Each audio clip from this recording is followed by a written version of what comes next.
Hai mama, pernah nggak merasa khawatir karena si kecil masih suka ngompol di usia 6 tahun? Bingung ini normal atau enggak? Tenang, jangan panik dulu. Di video kali ini, kita akan bahas tuntas penyebab ilmiahnya dan tips praktis mengatasinya. Ngompol atau dalam istilah medisnya enuresis nokturnal ini ternyata masih cukup umum loh. Menurut American Academy of Pediatrics, sekitar 15% anak usia 6 tahun masih mengalaminya. Artinya, dari 100 anak, ada 15 anak yang masih ngompol. Jadi mama nggak sendirian ya. Nah, kenapa sih anak masih bisa ngompol di usia 6 tahun? Ada beberapa alasan ilmiah yang perlu mama ketahui.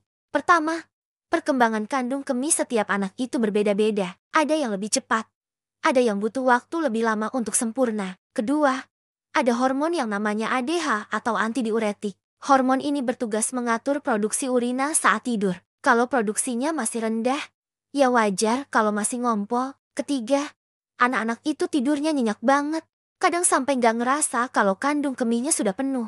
Yang menarik, faktor genetik juga berperan loh. Kalau dulu mama atau papa juga pernah ngalamin ngompol sampai usia yang sama, kemungkinan si kecil mengalaminya jadi lebih tinggi. Selain itu, stres psikologi seperti pindah rumah, punya adik baru, atau masalah di sekolah juga bisa jadi pemicunya. Tapi mama perlu tahu nih, kapan ngompol masih dianggap wajar dan kapan harus mulai waspada. Kalau anak sehat, enggak ada gejala lain, dan masih di bawah 7 tahun, ini masih dalam batas normal. Tapi kalau ada tanda-tanda seperti nyeri saat kencing, kencing sangat sering di siang hari, ada darah dalam urina, berat badan turun drastis, atau tiba-tiba ngompol lagi setelah sebelumnya sudah berhenti, mama wajib periksakan ke dokter ya. Sekarang kita bahas tips praktisnya nih. Pertama, coba batasi minum 1-2 jam sebelum tidur. Tapi ingat, jangan sampai membatasi minum di siang hari ya. Tetap penuhi kebutuhan cairannya. Kedua, biasakan ajak anak ke toilet sebelum tidur. Buat ini jadi rutinitas menyenangkan. Ada juga nih alat yang namanya bedwetting alarm.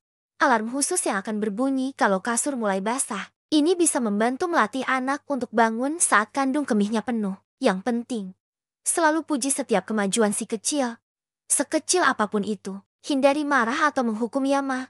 Karena ini bukan kesalahan mereka. Buat jadwal toilet teratur di siang hari juga penting. Ajak anak ke toilet setiap 2-3 jam sekali. Dan yang nggak kalah penting, pastikan anak nggak mengalami stres berlebihan. Berikan dukungan dan perhatian ekstra kalau memang sedang ada perubahan besar dalam hidupnya. Nah, sebelum video ini berakhir, mama masih ingat nggak tadi apa aja penyebab ilmiah anak masih ngompol? Yuk, tulis jawabannya di kolom komentar. Bagi 100 komentar terpilih akan mendapatkan hadiah total mencapai 10 juta rupiah. Jangan lupa subscribe, karena hadiahnya untuk mama yang sudah subscribe dan nonton video ini sampai akhir. Ingat ya ma, ngompol di usia 6 tahun itu masih normal dan bisa diatasi. Yang penting, tetap sabar dan konsisten dalam menerapkan tips-tips tadi. Kalau video ini membantu, jangan lupa pencet tombol like dan subscribe ya. Aktifkan juga lonceng notifikasinya biar nggak ketinggalan info pemenang dan video-video bermanfaat lainnya. Sampai ketemu di video selanjutnya.